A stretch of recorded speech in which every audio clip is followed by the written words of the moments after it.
Imagine having to do this every time you want to leave the house.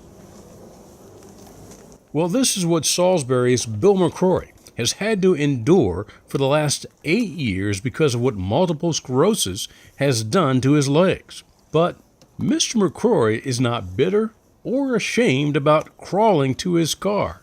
He has an amazing attitude. Determination. My brother and I had wonderful parents, and we were raised by them, and they just taught us, and we just learned to do through the thick and thin and good and bad.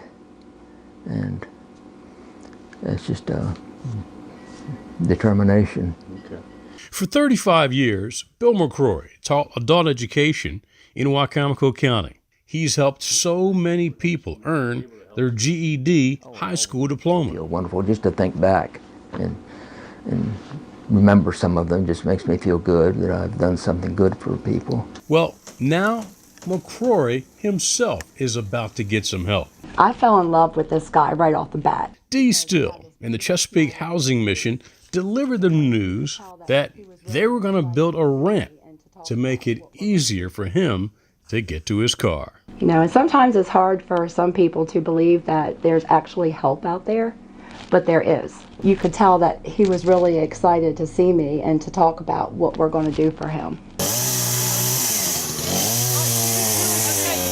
Members of the Chesapeake Housing Mission, along with students from the James and Bennett High School Leo Club, braved some cool temperatures and the rain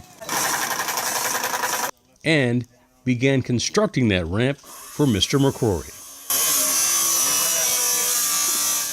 I'm looking forward to this ramp that I can finally get up off the floor and they're crawling out the back door to my car and just ride this chair down and get in.